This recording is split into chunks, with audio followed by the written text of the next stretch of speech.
He's the illest nigga alive. Watch him prove it. I snatch your head with your crown till it's attached to it. This is my hood. This is my life.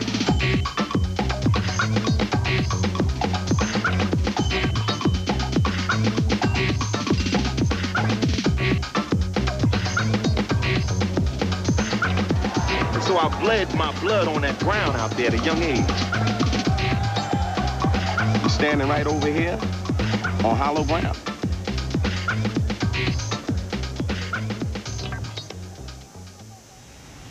New York, America's capital of culture, art, and finance. But nothing captures the spirit of the city like playground basketball. The mecca of basketball is New York City, period. New York is basketball. These guys are living their dreams on the playgrounds. That's what New York City basketball is all about. It's poetry. It's poetry. It is something that should be bottled and shipped all around this country. If you go to a Rucker game, and for the people around the country that haven't been, I haven't seen it, I don't know anything about it, there's no place like it. Julius Erving, Wilt Chamberlain, Kareem Abdul-Jabbar, Connie Hawkins, Tiny Archibald, Allen Iverson, Vince Carter, countless others as talented as these NBA legends, but whose names you've never heard. They all have in common a single patch of asphalt found up in Harlem called Rucker Park. We're from here, from the day one. When you never thought about coming here, we were here. I was here, he was here. We walked up and down here, and you were somewhere else, and you wasn't thinking about over here. I wish I could have saw Julius Erving playing out there. I wish I could have saw him and Joe Hammond doing it. And I heard about it, but I didn't see it. You know what I'm saying? I did see, on the other hand, I did see Wilt Chamberlain out there. This is my hood. This is my life. This is tradition. This is respect. And this is what I stand for. Rucker Park at 155th Street is the mecca of streetball in America. Hannibal gives the park its voice, the players make it famous, but it's the crowd that brings the magic. Yeah, people on the fences, on top of buildings. And, you know, it was a traffic stopping experience. People used to be all over the gates, up in the trees, standing on their own cars, put the garbage cans upside down, stand on the garbage cans. It was what Harlem had. God forbid you had to go to the bathroom. Because if you had to go to the bathroom, you weren't going to have a seat when you came back. It was addicts that forgot they was addicts. For that hour and a half or 3 hours, they forgot they had habits. You had people left Rucker, didn't know where their car was parked. Was staying outside of Rucker, said, man, I can't believe where I left my car. Because their mind had went on a basketball extravaganza, a basketball trip. For the last 20 years, Rucker Park has been home to the most competitive streetball tournament in America, the Entertainers Basketball Classic. The #1 team at the EBC is sponsored by Bad Boy Records, undefeated for 2 years straight and gunning for a repeat championship. But I love the team and they represent me. And, you know, and I love everything about Rutgers, and I love Harlem to the fullest. I mean, I love the whole thing about kids getting out there and being able to do their thing, and competitive nature, and everybody from the neighborhood being able to enjoy themselves and root for their friends and family that's out there in the court. I'm gonna put it to you like this. For all the sponsors of different Rutgers teams and different teams, it's just a way for them to give back. It's the urban way that they give back. Puffy, he comes to our games. People love him in New York. That's the only place where they could actually go and see him and be around him in an everyday environment. Just that bad boy stamp alone. Right. You understand, like he said, you take on a responsibility of upholding a name. Bad boy is higher in the music industry. So it means something. Realistically, just like realistically, they set the standard in the music industry about how to dress, how to look, how to talk.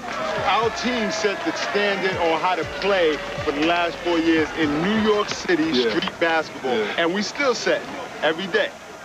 To appreciate the EBC, meet some of the players who make it all happen. I'm Captain Nappy, and it ain't for nothing. This is real. You know, no heart, no glory. Unless you put the heart into the game, you ain't gonna get no glory out of it. And even though we get a lot of love on the streets and we get a lot of love and respect around our town, if you don't make it to the big show, it's almost like a waste. They step to me, but they can't be me. For my opponents, it takes a lot of strategy.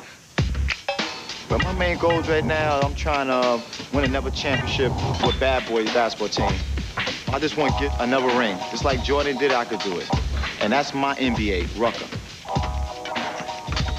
Back in the 80s, a 16-year-old kid became an instant celebrity his first day at Rucker Park. He brought a style that helped brand the EBC as the hippest tournament in America. His name is Malloy Nesmith, but Harlem knows him as the Future. I got that name Future from the Rucker. I got on the court and I just started dancing with the ball and doing the craziest pass nobody ever seen. So the guy Duke was like, yo, we gotta give this guy a new name. We gonna call him the Future. And I said, why you gonna call me the Future? He said, because the moves you do gonna be in the NBA in the future. You hear me?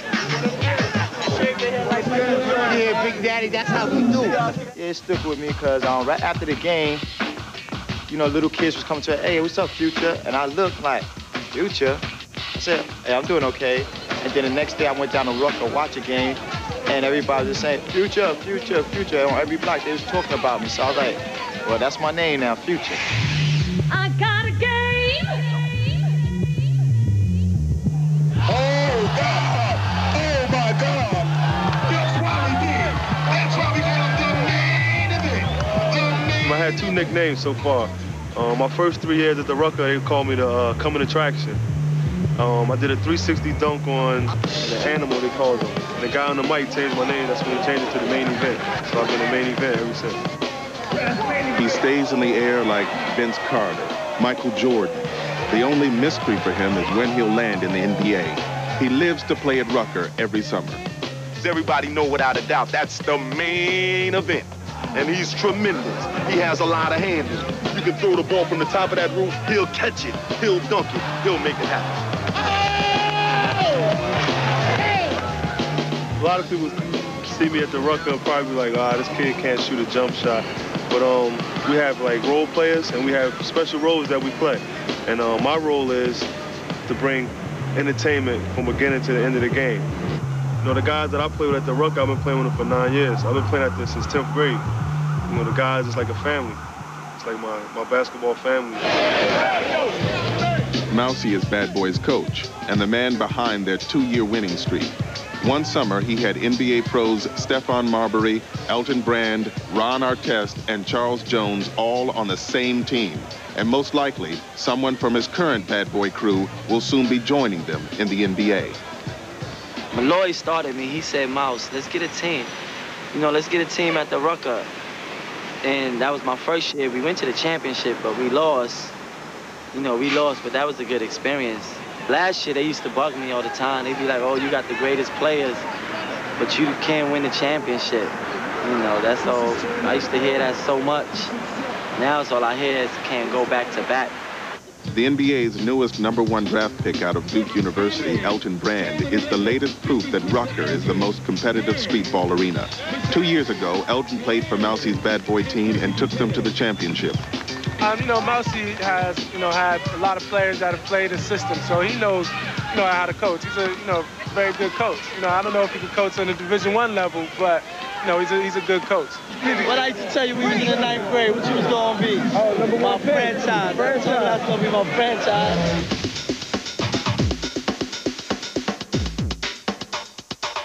You can go anywhere in the city, and for free, you can go see some of the best ballers you never heard of. Oh, y'all know he gonna be tonight. That's why he's half man, half amazing. My name is Biz, a.k.a. Half Man, Half Amazing, representing Bed-Stuy, Brooklyn. Do or die. I just went up there and played hard and dunked it on a couple of people that were 50 pounds bigger than me, 50 pounds heavier than me, 4 inches taller than me, and, I just played like I wasn't scared of anybody.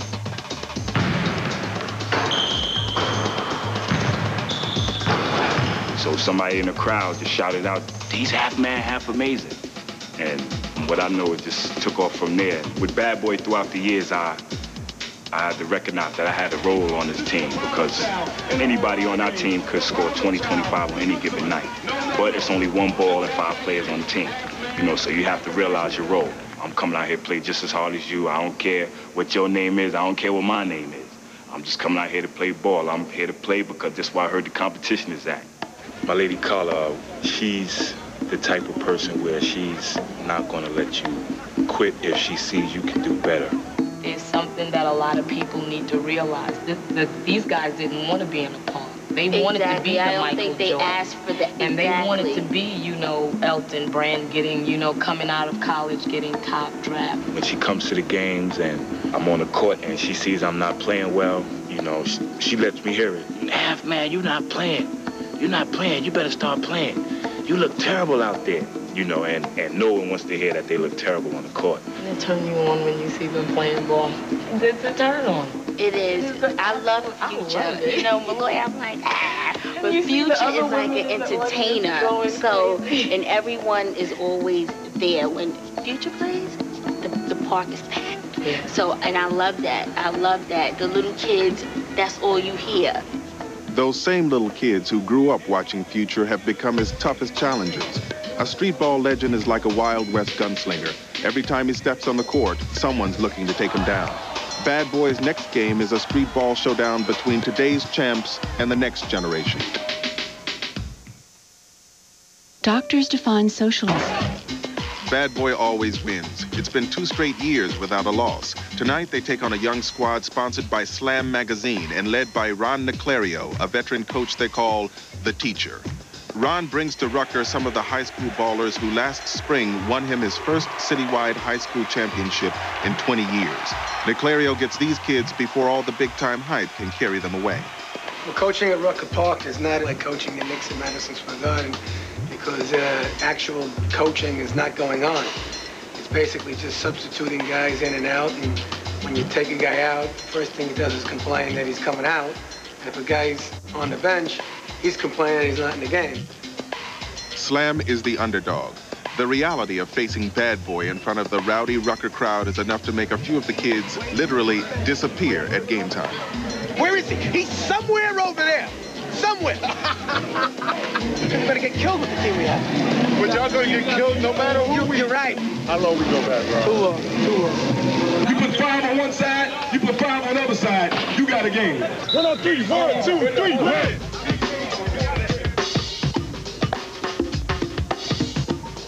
The first play of the game, Bad Boy takes it the length of the court and through the hoop without the ball ever touching the ground.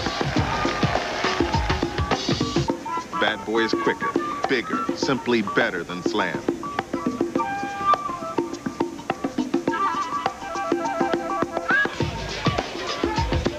For these high schoolers, it's not about winning, just trying to escape with their dignity intact. Slam has to fight for every basket, while Bad Boy just can't miss. As the gap in the score widens, Slam resorts to hard fouls.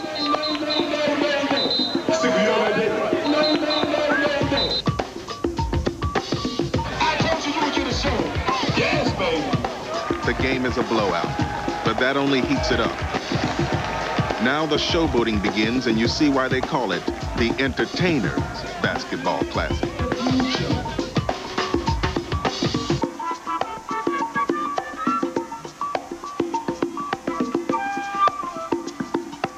Even Ron Niclario catches Rucker Park fever. And yet the highlight of this game comes from the most unlikely of heroes. I have a lot of honor and respect for this man right here. This is my man, world famous Slob. Keith, you want to get a shout out to anybody?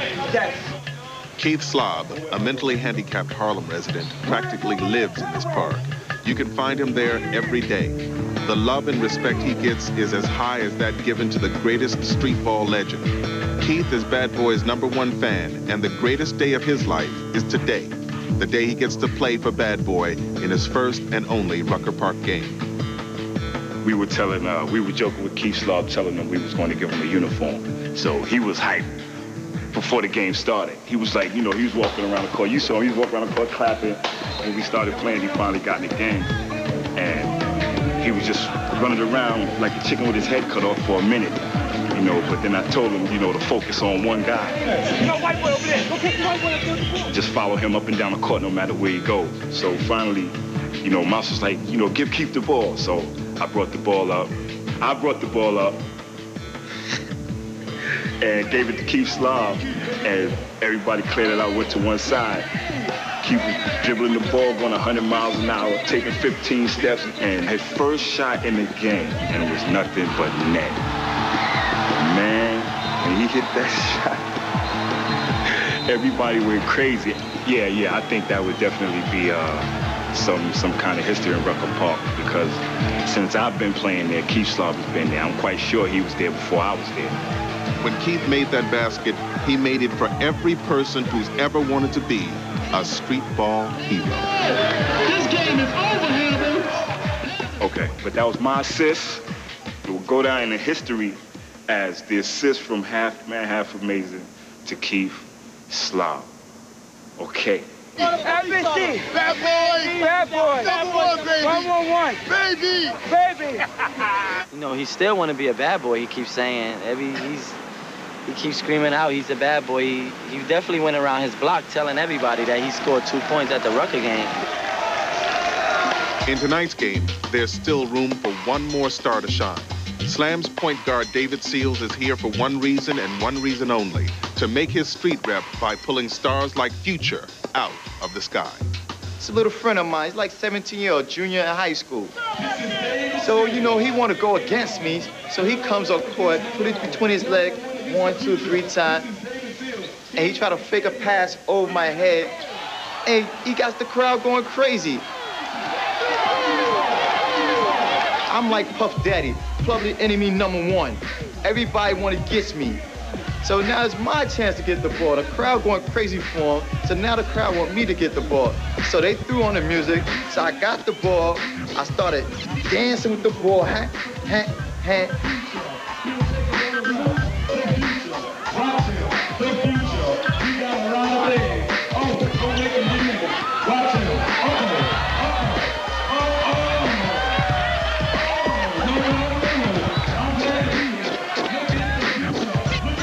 Right between his legs, caught it back, and grabbed his shirt. The crowd just went buck wild. People just couldn't help themselves. If they were feeling it, and they were feeling you, they wanted to go up and they wanted to touch. And it was legal. And the fact that someone wants to relate to you to the point where they physically want to touch you, they're looking at you as an icon or whatever, when you're 21, 22, 23, it just makes you play harder. Bad Boy wins the game, but David Seals has made a reputation at the same park where some of the greatest players in the game earned theirs. Players like Pee Wee Kirkland, one of the original streetball giants. Pee Wee had the chance to play in the NBA, but he chose the streets, because back in the late 60s, there was more money to be made in Harlem. Millions flowed through Kirkland's illegal enterprises. Why play second string for 40 grand a year in the NBA when he had unlimited fame and fortune in Harlem? Oh, you ain't guarding me. Here I go. Oh, no, I'm back again. Now I thought you was guarding me. I'm saying, now, let's go push up. Now, push up. He's in the air. I done faked him, but I come back to fake him again. I'm going to the basket, laying it up, behind my back, double reverse fake, head fake. I'm looking at him and say, man, you can't guard me. I got so many moves. Last game, I shook myself. Pee Wee was shaking bait. I mean, Pee Wee had the street flamboyant, the court flamboyant. Pee Wee was just flamboyant all over. The reason I was known for being the guy with the trash talk is because, like Muhammad Ali, talk a lot of trash, but people didn't come to see Muhammad Ali win. They came to see Muhammad Ali lose. And because I talked so much trash, when people came to Rucker, they didn't come to Rucker to root for Pee Wee Kirkland. They came to Rucker to root against Pee Wee Kirkland. That of and in itself brought the best out of Pee Wee Kirkland.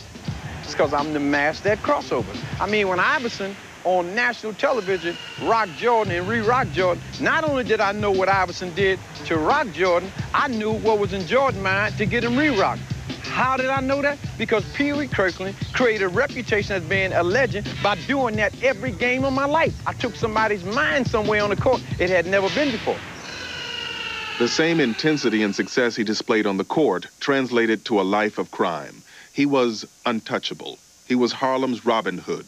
I was always looking for the angle in everything I did. You know, rather it was legitimate or illegitimate, I was always looking for the angle. The law caught up with Pee Wee. He found himself facing a prison sentence for conspiracy to commit drug trafficking. 11 years in prison. 11 years in prison, which was probably one of the best things that ever happened to Pee Wee Kirkland's life. Even in prison, Pee Wee's reputation had an impact. He convinced the warden to allow a team of prisoners to compete in a semi-pro league. That year, he averaged 70 points a game and caught national attention by scoring 135 in a single game. Just think of the possibilities for the NBA in 1970 if they had a guy as marketable as this. I remember the times in the penitentiary, I wake up with tears in my eyes. It wasn't about being in prison. I didn't care nothing about being in prison. Prison in Pee Wee Kirkland was like a second home. But it was the reason I was there that it became harder and harder to live with. Your family hurt, your kids hurt. You may end up finding yourself in a situation where you go to jail at 18 and you come out at 36. Well, how old is your daughter gonna be if she was 2 years old when you went to jail? Things like that, where you really destroy the fabric of your own family. A lot of these cats that's playing ball that didn't make it out of high school, didn't make it into college because of grades or even drugs or even the street gangs that held them back from making it to the NBA, and they do things that your mind couldn't even imagine that could be done. You know, Rucker represents Harlem. The game is in Rucker. The game is on the streets and the playgrounds, indigenous areas all over this country. Pride. Respect. Somehow these things just come easier on the basketball court than in life. And when Vacant Lot faces undefeated rival Bad Boy, respect is exactly what they're fighting for. Here we go. This is the truth in the American way. Reputation is everything. And for 50 years, streetball reputations have been created and destroyed at Rucker Park. For hip-hop tycoon Sean Puffy Combs of Bad Boy Records, his team's 2-year winning streak earns him street credibility in his hometown Harlem. Their opponent, local upstart record company Vacant Lot, knows it's playing not only for respect on the court, but also in the billion-dollar hip-hop music arena. On Bad Boy tonight, Vacant Lot, 129 Linux. We the team that they want to dethrone. We like the Dallas Cowboys. We like the Chicago Bulls, you know. We the dynasty team. And you got these up-and-coming cats, Vacant Lot, and they want to get a name and a little rep for themselves. I mean, the back and forth talking is just, that's part of Rucker. It's just a part of the fun. It's a part of the energy. You don't want to talk loud, we want to talk louder. Y'all want to dunk, we going to dunk harder. You want to dance, we can dance better. If you want to make some records, we can make some better records. That's just the way we feel. Vacant Lot is the only other undefeated team in the tournament. Their most dangerous weapon is 18-year-old shooting guard Adrian Walton, a.k.a. Whole Lotta Game. Here we go. Here we go. This is the truth. This is the truth in the American way. This is Vacant Lot. This is Bad Boy. And we're going to have war. From the start, Whole Lotta Game is on fire, locked into a groove. Like a jazz musician, swaying, swinging, having his way with Bad Boy.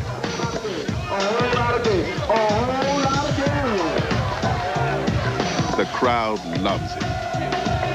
Most of them are here to see Bad Boy lose, no matter who they play. Vacant Lot recruits a 7-foot 5-inch player called Pee Wee, whose only job is to foul hard. A whole lot of wrestling.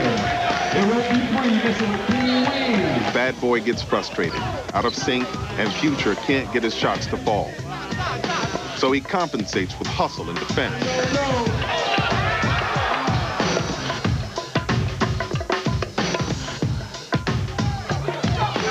This is the future. This is the future. Bad Boy struggles just to keep up. Mousy, Bad Boy's coach, takes out his frustrations on the referee. These coaches are mimicking Bobby Knight, it seems.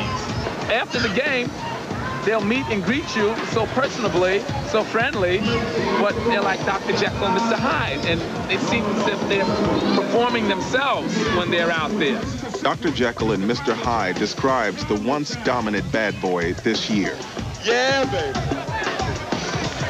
All season, they've allowed teams to set the pace and lead by 1 or 2 points the whole game. Then, in the final quarter, they find their rhythm and take it away. Scores 26-24 over the Wild League. The main event.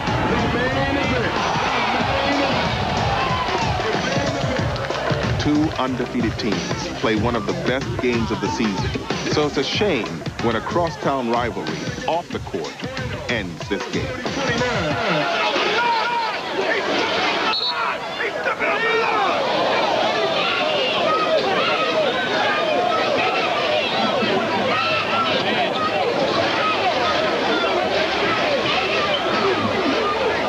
So I guess a dispute started between, from what I heard, two rappers.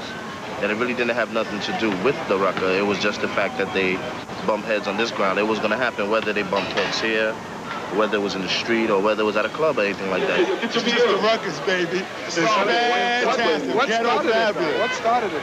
I knew I wouldn't let it come out. What started it? Yeah, I wouldn't let it come out. If y'all see it, don't let it. Originally, when we was in Africa, a group of guys came over there, stole us from our homeland, brung us here, raised us in a toxic society, poisoned our brains, and now we don't know how to act. And the only time we really pull it together is when we get on the court. With a staff of 50 people and attendance of several thousand more, EBC founder Greg Marius takes on the responsibility not only for everyone's safety, but also for the integrity of the park.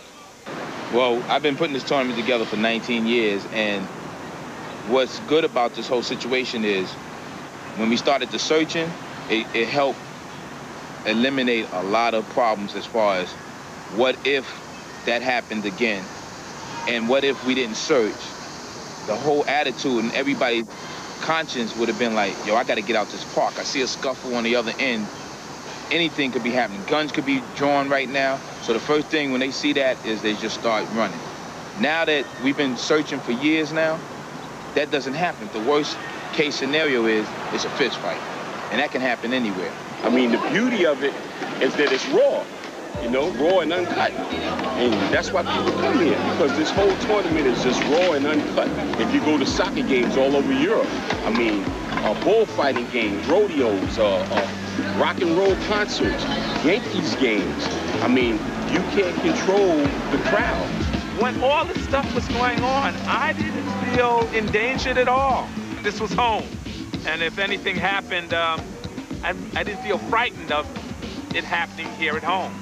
The bad boy vacant lot game is called a draw, each team holding on to their undefeated records. The real question is what effect the outbreak might have on the tournament itself. It doesn't take much for panic to sweep through the park as it did that day.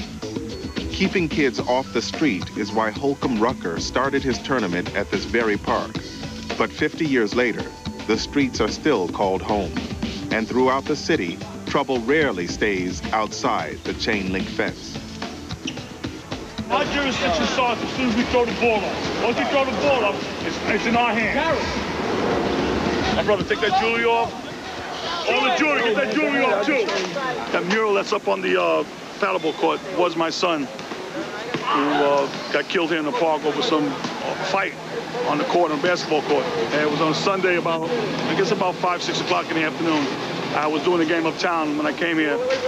They already had the sheet off, you know, covering them or whatever. It was difficult initially. I still live in the neighborhood, so it was definitely initially very hard. The mother does not come into the park. And right now, the mural is about to be redone. As you can see it, it's like fading away.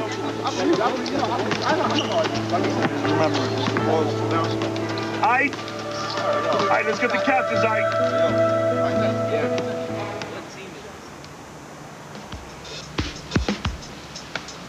The ghetto is a state of mind that society has stuck us with. So they say if you live in projects, this is how you're supposed to live. Ain't nothing ghetto about these projects. So we have to get into ourselves. We have to understand ourselves that we are valuable. We are very important. Well, it's not the condition that you live in. We create these conditions. We create the situation. While the streetball court has its share of violence and pain, it can also be the heart of a community's pride. In 1997, bad boy power forward Main Event began Ball for Life, a nonprofit program to rehabilitate parks in urban neighborhoods. He hooked up with sneaker company And One to hold a celebrity game for the And One mixtape and to raise awareness for his urban renewal program.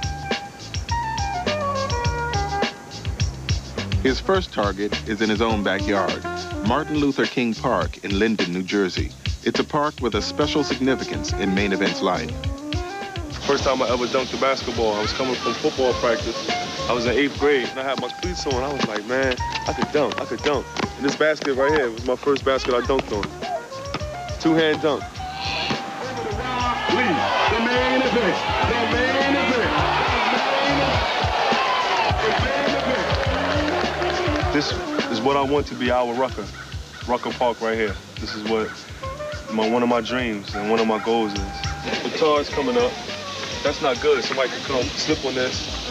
I want to try and get the lines, good lines out here. One day I want to have a tournament down here. And then on the center court there, I will have a picture in the middle of Dr. Martin Luther King, because he is a part of this park in his way. What I want to also do is try and have that one day where everyone in the community come and they know that this day is coming. Like, oh, Friday's the big game, the big cookout down at the park, Let's go to Martin Luther King Park. For the love of the game, streetball survives the crime, the violence, getting stronger, quicker, younger. But as streetball's popularity becomes a worldwide phenomenon, kids today face a new kind of challenge: success. There's a new department in collegiate athletic departments now. It's called sports marketing. There's never such an animal when I was in school. It's a new tool by which revenue is generated through sponsorships for the athletic department. Let's look at it at the grassroots level. You have a lot of younger kids now playing the game at an earlier age. They're becoming skilled at a lot earlier age because they go to camps. They're getting better coaching, better instruction. And now those kids become extremely what? Marketable.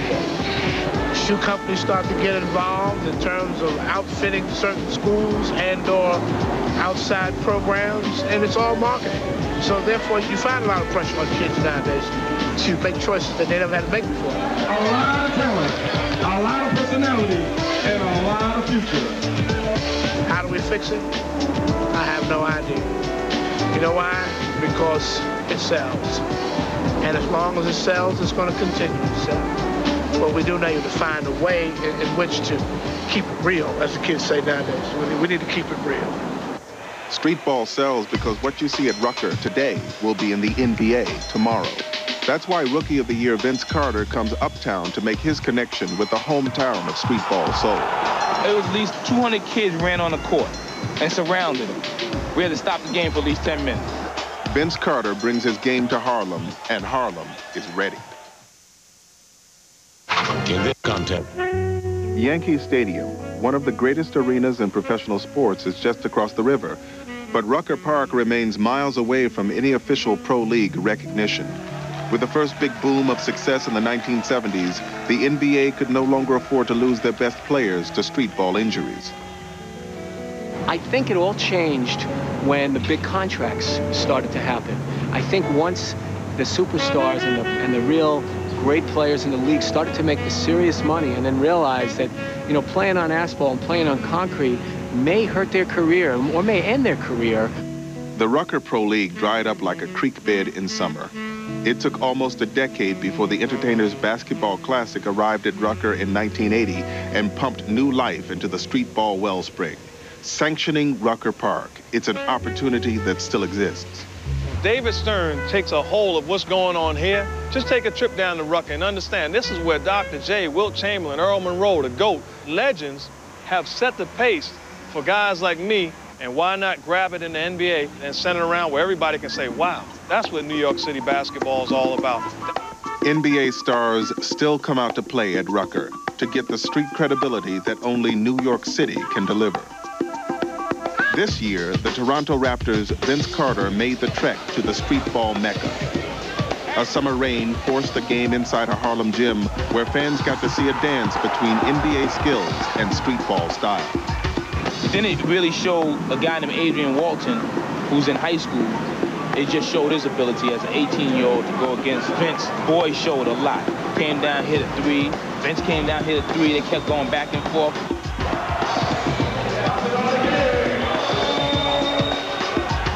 He's a playground legend right now because of what he did on the court that day. And now every time he comes in his park, everyone's looking at him like, oh, he's going to be the next one.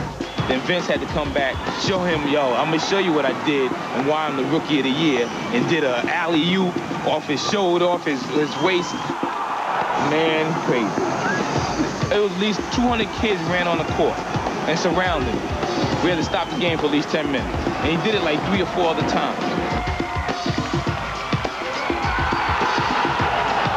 We had to keep stopping the game. It was great to have him up here. Hope to have him back. I hope he's another one that goes back and say, yo, you need to play at 55th.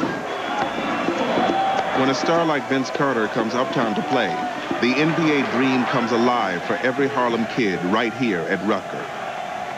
But even Rucker's finest players have to realize that unless basketball is used to achieve other successes in life, the NBA dream can lead to a dead end. I kind of let my mind go astray, and I felt that basketball was going to be my ticket for a little while, and I stopped concentrating on other things like school and my family and friends and stuff, and I just was a ballaholic, trying to make sure I stay on top, on point, so when that big time come, I'll be ready. It didn't happen that way. I played overseas a couple of years, and it was okay, but after a while, I found out that it wasn't going to be my, my lunch ticket.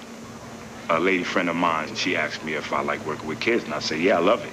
So she was working at this school teaching Spanish upstate, and she asked me if I wanted to, work up there with kids, and I said, sure. And I found out that a lot of the kids up there knew who I was, all the way upstate in Hawthorne, New York. They said, hey, you half amazing. I was like, yeah, you gonna be working here? It's amazing that basketball has the big influence that it has. From my point of view, I use that to try to get the kids to calm down and show them that, hey, if you get knocked down on your feet, you just be like, oh, forget it. I ain't really want to do this anyway. If you get knocked down, you got to know that you're going to get back up and try again. Basketball is a path to education. Education is a door out of the ghetto. Such a simple idea. Why is it so hard for kids to get through the door? Malloy was a very, very talented player. He was another kid that in high school, books and him were allergic, classroom and him were allergic.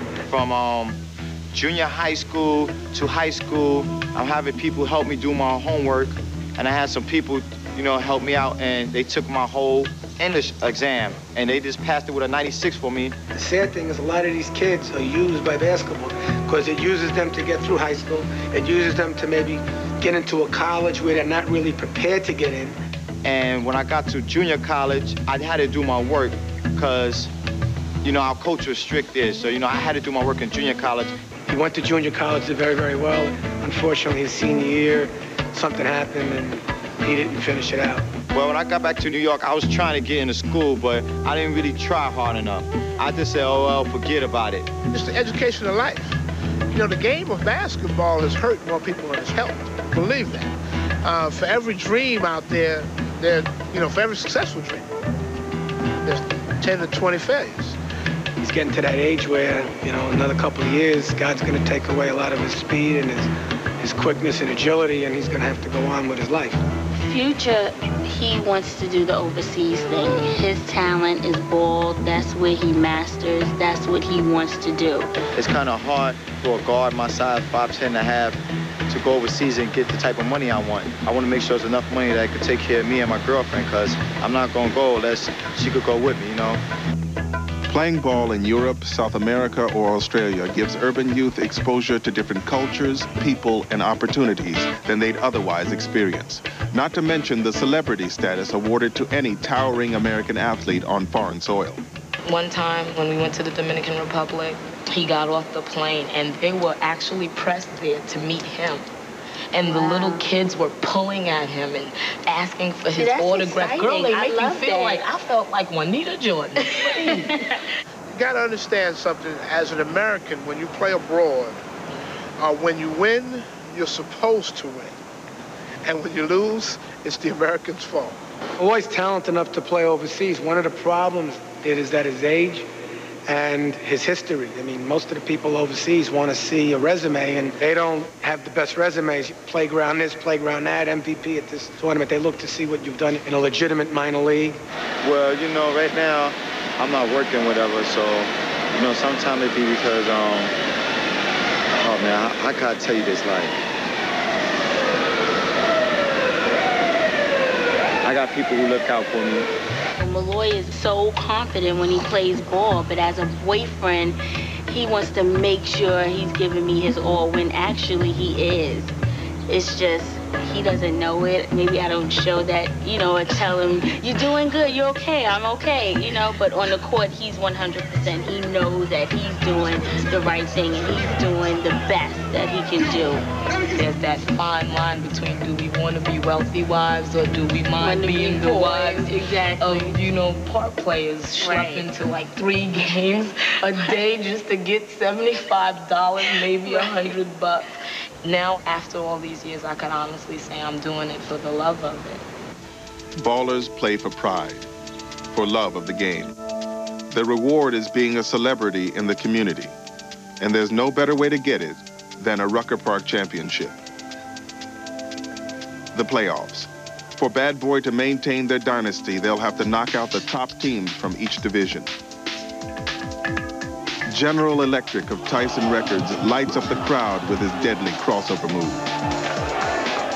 Predator, the charismatic veteran who's won his share of Rucker Park championships, leads the team sponsored by Loud Records to victory.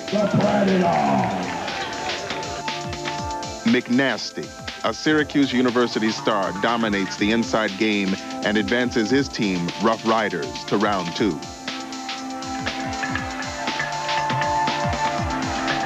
Relativity, a.k.a. the Posse, crushes Black Hand, who seems lost without Vince Carter there to save them from elimination. Led by the crowd-pleasing moves of the Rucker Park rookie called I'll Be Right Back, the Posse earns a showdown against the defending champs, Bad Boy. The competition this year is on a higher level than anything Bad Boys faced in previous seasons. Every game last year, championship, we won by like 30. One team, I think we beat by like, we was up like 50 at halftime. I don't know when they're gonna get the intensity. I hope it's Monday, 'cause it's gonna be do or die. The big game brings out the original play-by-play man at the EBC, the one who's given out nicknames since the early 80s, Duke Tango. Ladies and gentlemen, boys and girls, children of all ages, the Entertainers Basketball Classic, proudly present for its series, for best of love, the best that ever will be heard. You hear me? The 1999 Entertainers Basketball Classic playoff. The intimidation factor Bad Boy used to have over other teams is noticeably absent. In the early going, Relativity just seems to want it more.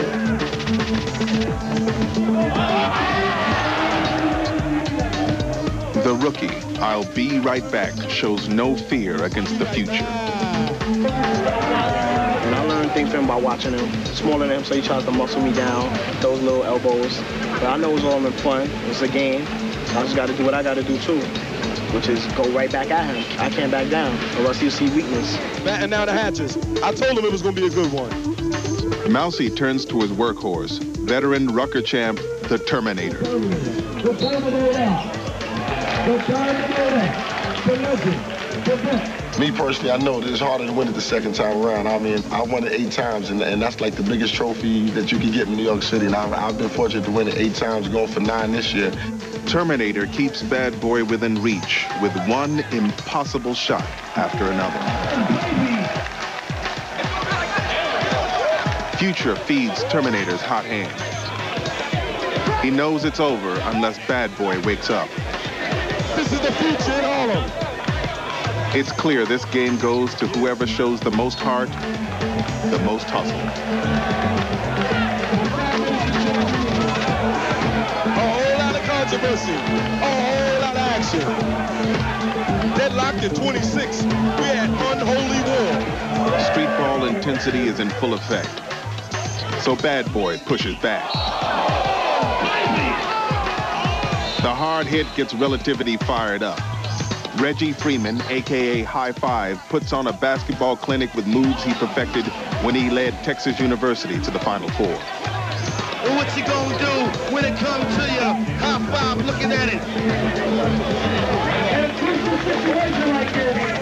Where is the main event?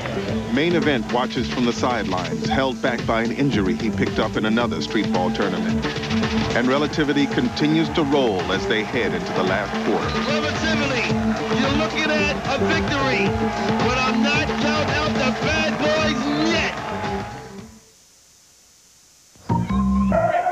Bad Boy is against the ropes.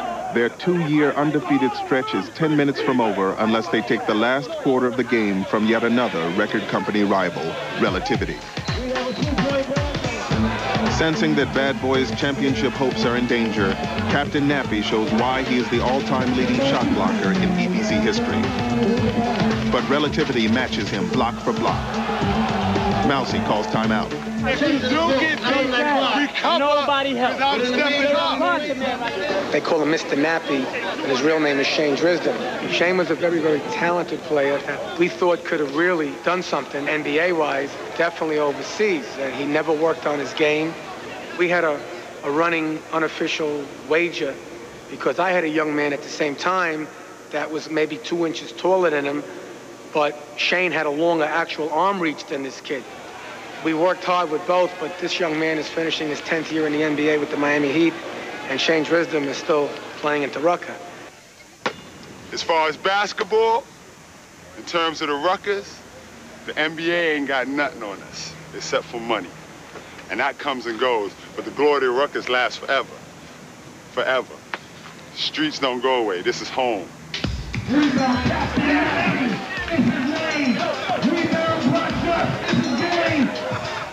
The Main Event ignores his injury and gets into the game.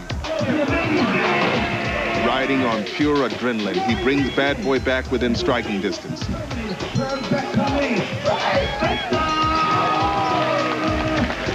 Defending champs, they're not going out like that.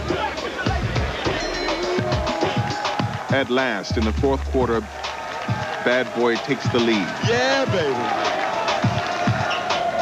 But constant penalties take the flow of the game out of Bad Boy's hands. Bad Boy feels as if the referees have it out for them. And the crowd can smell blood in the water.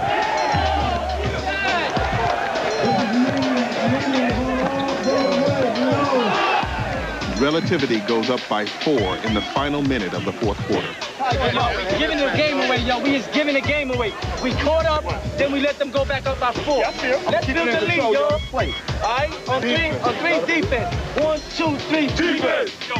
Master Rob won championships at Rucker in the 80s. Now he can be the first player to also do it as a coach. I want to play. I'm not playing. You know what I mean? Let's go, man. Hard work. 1, 2, 3. Hard work. 30 seconds left. And 3 points keeps the season alive.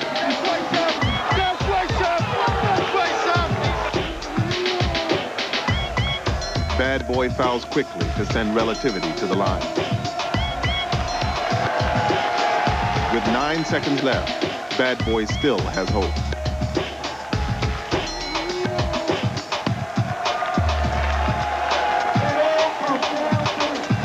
Seth Marshall carries the hopes of his entire team with the last clean shot.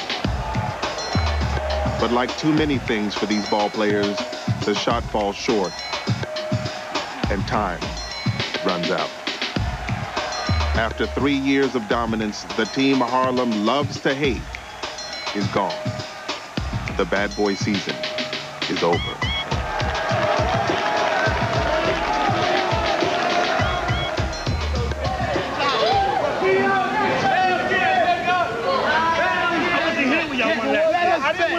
Let us bet. So I'm shout, but I was playing with Bad Boy last year. Let us bet. Bang. In one sentence, I ain't got nothing else to say. Yo, when you the king of the hill, everybody want to knock you off. Not just the people right below you, people on the bottom, the people that's below them. Ain't no more games up at the Rucker. I don't care where he just came from. I don't believe this. Can't believe we are out in the semifinals, man. I at least losing the championship. That ain't never happened before. How we gonna recover? Oh, man. The best coach in EBC right there. Can't beat him, you might as well cheat him. We felt cheated, but we cheated ourselves by not playing hard. Nobody left their game on that court. Nobody even came to play. They thought they could turn it on and off. So it's, it's a little David and Goliath thing. It goes back, and we happen to be, I think we were Goliath this time, and we lost.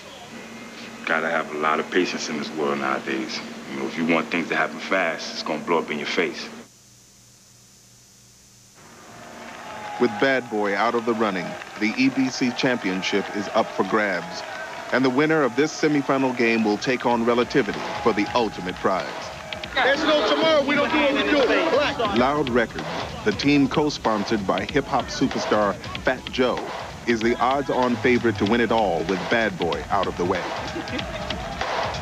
Rough Riders, sponsored by the platinum-selling record company, is a team with inside dominance from Syracuse grad McNasty. Loud Records puts together combinations you usually don't see in a streetball game. Using teamwork and communication to build an early lead.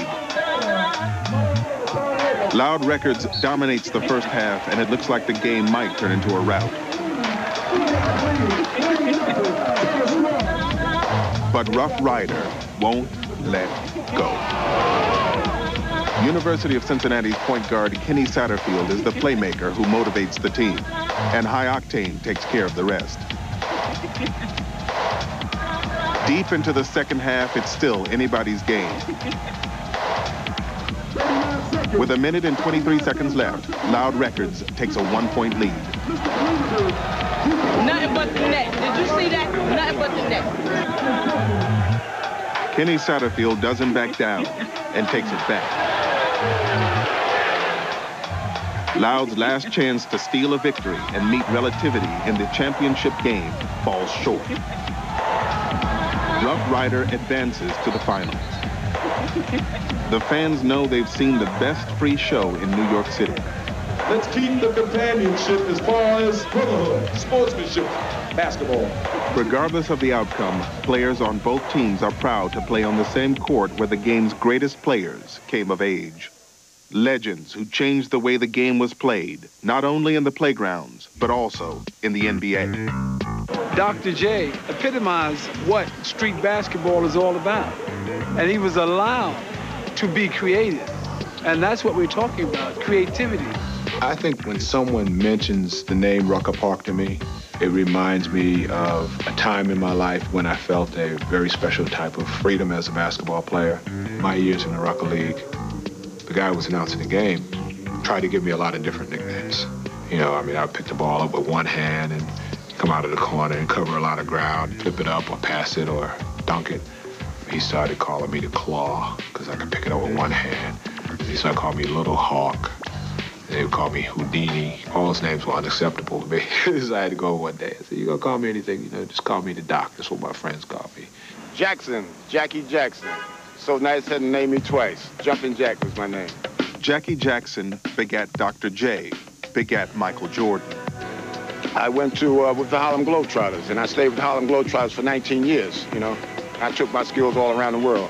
Wilt Chamberlain said, and you can look it up, that Jackie Jackson was the highest jumping human being he's ever seen. I could just sail through the air. My friend Eddie Simmons betted this guy that I could touch the top of the backboard. That I could take the quarter off the top of the backboard for a case of beer. You got a guy that climbed the pole, reached in his pocket, took a quarter, put it on the top. Let's see if you can get that, Jack. You so bad.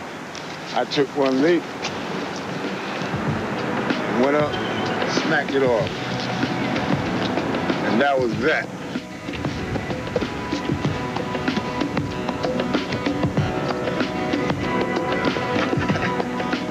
One of the greatest ballers you never heard of was Joe Hammond, the Destroyer. Joe turned down a contract with the '71 Lakers. He preferred Harlem because Pee Wee Kirkland, not Jerry West, was the example Joe was looking to follow. Now listen, one of my brothers said he was Tiny Archibald. He loved Nate. My other brother was Julius Irvin. They said, who are you? I'm Joe Hammond. I'm the destroyer. They had a lot of great players up here. But, you know, I guess maybe they say that I'm at the top because I score maybe more points than anyone ever played up here, you know? Plus, as a rookie, ain't no one in the history, I think, of the Rucker won Rookie of the Year, High Score, and MVP, which was in 1971, all three of the trophies. Well, I played up here in 77 and scored 71. And I came back in 80 and scored 74. Right then and there, they stopped the game. I said, wow. And my coach said, stay on the court. And I was walking off. I took my jersey off, and I said, here, coach. He said, get 80. I said, well, ain't nobody going to break my record with me. And that's what records are for, to be broken. I wish it would be broken, you know, so I could see a good game. I knew Joe since the first time I played in Rucker. That's probably like 9 years ago. I mean, I just knew about it. I went up to him first and, you know, shake his hand or whatever, but he always come up to me, show me a lot of love and support. Joe was like, really telling me like, yo, you let him know you here, you know, let him know to respect you. The destroyer passes the torch to future generations, which kindles the flame of 7- and 8-year-old boys in Harlem. They want to do moves like Future. So I would like to be called a new millennium because I'm coming soon. My dreams are to one day make it to the NBA and help all the people who help me and make my town a better place.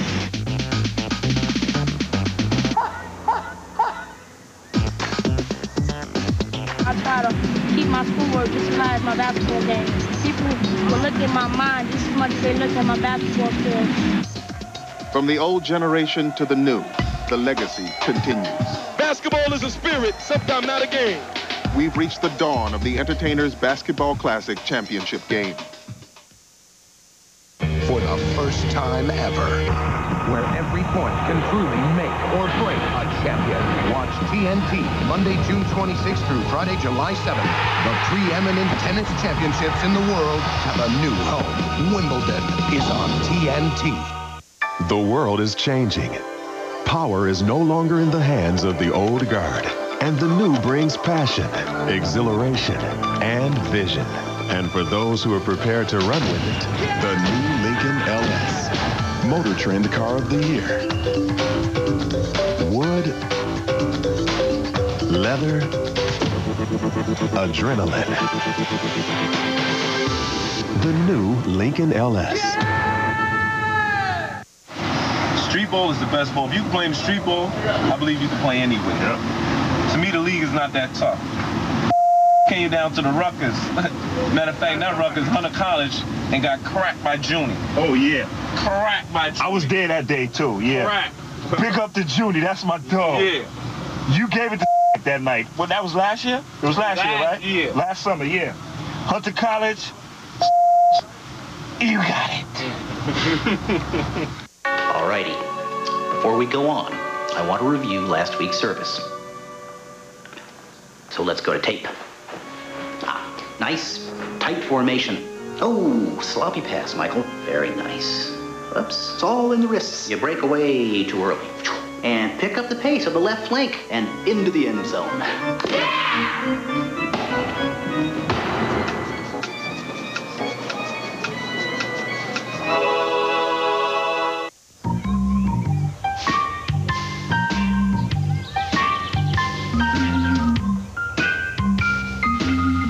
First shine you can't stop looking at?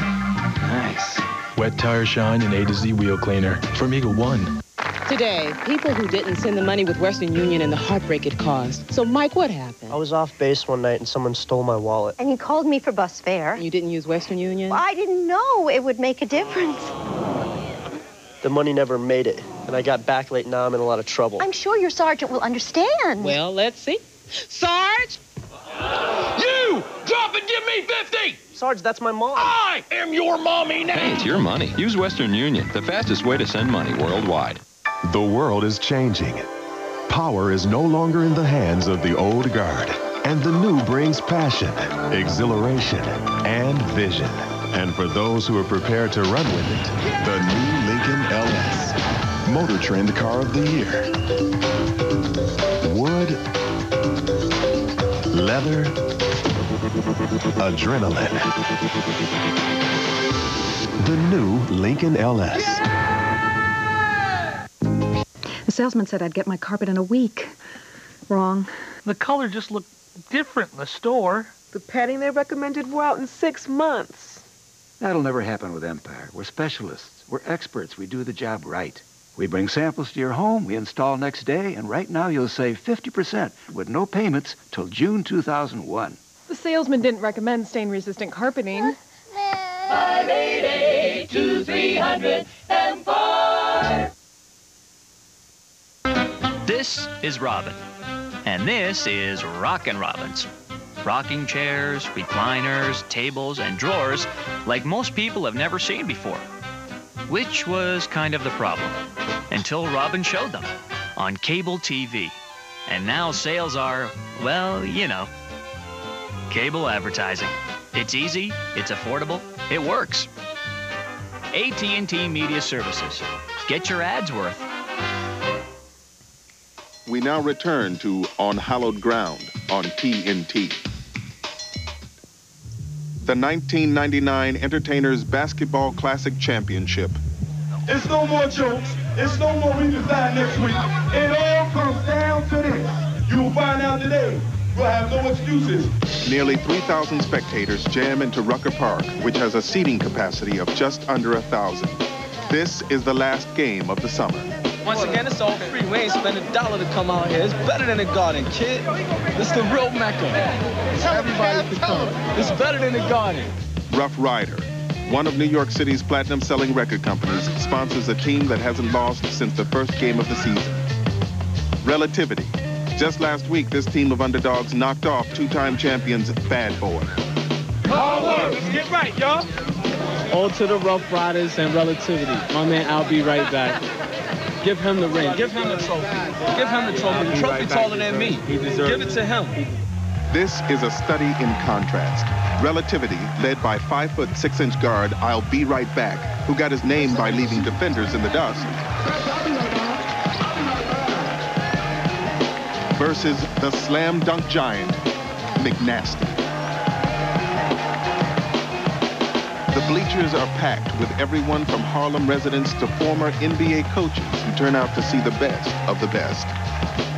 WNBA star Teresa Witherspoon of the New York Liberty gets a courtside seat where she can study the streetball moves and tap into the energy of Harlem's own Madison Square Garden. In New York, it's just New York, period. You know, they're very supportive of what you do. If they don't like what you do, they're going to let you know. And I truly appreciate the honesty.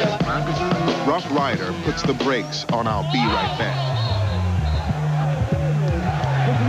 But Relativity's team effort gives them a wide lead.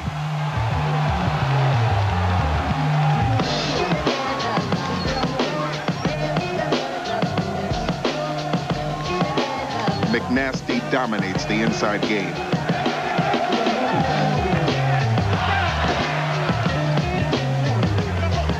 Rough Rider bulldogs their way back within striking distance. Relativity coach Master Rob issues a warning to his team. You love to sleep today. Come on, man. Given an inch, I'll Be Right Back takes a mile.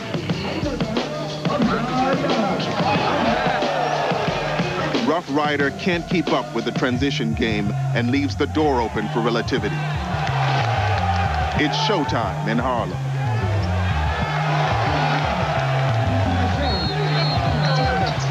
Relativity, a.k.a. The Posse, steals the ultimate prize, the 1999 Entertainers Basketball Classic Championship. Master Rob is the first person to ever win the championship, both as a coach and as a player. 18-year-old I'll Be Right Back takes home the trophy after only his first year competing at Rucker Park. The EBC is ground zero for the hip-hop generation. But when Holcomb Rucker started his tournament in 1946, he had a much more humble goal: to provide a safety zone in the middle of the ghetto where family, education, and self-respect would blossom. And I think the greatest legend that came out of Rucker was Holcomb Rucker himself. Because how could you not think he was the greatest legend when he was like a diamond, a jewel with facets, and each facet led in a different direction in life. I mean, Rucker wasn't just about basketball. The principle of the man was to take kids off the street, to create some sort of community involvement that where kids would not want to get involved with drugs, with crime. Everything that I owe really goes to Rucker because he saw those things as a kid when we were running around here doing nothing. Say, look, get your education. And I was able to do that. Got a master's degrees from Fordham University, became a director of the Department of Social Service, and it's something that is embedded. And like, we refuse to let the name die. When I would return from overseas, I usually have a 30-day leave. And I'd come on home and I'd spend my time, and I couldn't wait to get back to the Army. And every time I'd come by, I'd be in the park supervising the kids. And I thought that was kind of dopey because I was used to people giving me orders, and I was used to giving orders without any emotion or any feeling. And the feeling that he had for these kids, it embarrassed me because I couldn't understand it. We're out at the cemetery where my father is buried. The last time I was here, I was 16 years old. Now I'm 51 now. When I'm at this grave site, because I kind of feel like I'm finally ready to report to Dad and let him know that everything is all right. Your grandson, Christopher, your oldest grandson, he's running a Rucker tournament now. We're going to do something that you didn't do, and that's we're going to be concentrating on making money also. It's necessary, Dad. It's a new day. Standing on the foundation of his grandfather's vision and the EBC's success, Chris Rucker is bringing the family name back to the park. From his offices in the Empire State Building, Chris prepares for an international launch of a clothing line and a basketball tournament simply called the Rucker. Holcomb Rucker left a legacy. It's my family's legacy. I never really thought that I was going to be a part of that legacy. I feel like I'm going to take it into the next century. If Holcomb Rucker were alive today, I would say thank you. I would tell him also that he made it. I would tell him also that he made it. Holcomb Rucker helped streetballers like Pee Wee Kirkland to learn that life does exist after basketball. Today, Kirkland strives to keep Rucker's vision alive of helping kids deal with the challenges and hardships of growing up in urban America. In 1991, Pee Wee Kirkland started School of Skills, a basketball mentorship program with financial backing from Nike. Every Sunday, hundreds of kids come together at Riverbank State Park to learn basketball and life skills from Kirkland and his School of Skills ambassadors. The mission statement of School of Skills would be to use basketball as the draw, but to have an impact in kids' lives as it relates to problems that young people face today, drugs, crime, violence, the dropout rate in school. Kirkland turns to his ambassadors, young men and women who know firsthand just how deep the ghetto experience can get for a kid. One of these ambassadors is a former high school All-American and a rap artist for platinum label Rough Rider named New Child. No matter what, no matter where you live, I know you'll always come back to this spot. Tell us why. This is where my brother lost his life at when my brother got murdered. Right here, by this phone, with a lot of my childhood friends. In front of my mom, my brother got shot in the face. But after the turn of events after my brother's death with me, my life taking a downward spiral, and me getting out of control and getting high and getting locked up all the time, getting high every day. Because it's about reaching all kids, it's about helping all kids, but it's also about reaching that kid that maybe even our society want to forget and turn their back on and make themselves think that that kid don't exist. When I know that whatever way our kids go today, our future in America goes tomorrow. So this is our calling, man. This is our calling. This is our calling to be soldiers of God, to help other brothers, young sisters around the world, man. See our struggle, see our pain, let them know that we survived in spite of. You know, all the darkness we seen, it's light. A lot of light came in our life and we accepted it, we embraced it. And now look how far we've come. And look how far we gonna go. My brother got shot in the face for me to see. New Child usually start us off, so come on, New Child. Y'all gonna have to give me some energy to amp me up. Now where my dogs at? Where my dogs at? We teach young kids how to become role models to other kids. And the reason we have to deal with young kids, 7, 8 years old, because you have kids 8 years old today who can tell you every assault weapon that exists in the world. Holcomb Rucker couldn't have imagined the dangerous world Pee Wee Kirkland would inherit from him. But Rucker armed Pee Wee with the ultimate weapon, self-respect. Every kid in School of Skills today whose average in school is up since the first day he came to School of Skills, stand up. Say it again, your average was what? It was 30, and it's 85 now, and you're not standing up? What's your average in school? Say it again. 95. You see what I'm saying? 95 average for 2 years he kept it a secret. And the reason he kept it a secret is because too many young people feel like if I got a 95 average, it means I'm soft. It means I'm selling out. It means I'm not in effect. It means I'm not a thug. Too many young people are beginning to believe in that, and we can't have that. We gotta have a situation where when your average is high, when you're doing the right thing in school, people are supposed to applaud you.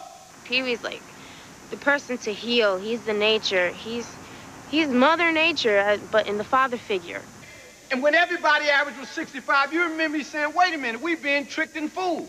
I teach at a private school in the city. I'm the coach down there. And guess what? 65 is failing. Remember me telling you that? Somebody's tricking us. Anytime you could take kids and turn their lives around from where they didn't have nothing and no one to turn to, they have gave up basically on life and turned to the streets, and you could take all of that anger and that frustration and that hate and turn it into love, you're a great man. You're a powerful person, you know, and that's what he is. They were to tell me today that I could walk, I could get out this chair and walk, but I could no longer be an ambassador of the School of Skills, and I cannot be an impact on helping kids and turning kids' lives around, then I'd rather stay in this chair. When Pee Wee Kirkland got out of prison, it was a streetball wizard named Sundance who was the bridge back into the community. Sundance had the credibility as a dominant player on New York City's playground courts and as a community leader throughout Harlem. And I believe it was a spiritual awakening, a spiritual change in his life. I'm gonna share something with you that he told me that I really never told anybody else, but at one point, after one of our sessions with the kids, he told me, he said, you know, Dance, this is the happiest I've been in my life. Without all the cars, all the jewelry, all the furs, he said, this is what it's about. He said, and I would never exchange what I have today for what I had then. Life after basketball. For a true streetballer, can there be such a thing? The way I see my life after basketball is, I don't. No, I can never walk away. I don't think anybody could. That's what it's about. Not walking away. The game is bigger than the league. It's bigger than me. Ain't many of us out here bigger than me. For the players on the hallowed ground at Rucker Park, there is no life after basketball because life is basketball. The question is that a problem or a solution?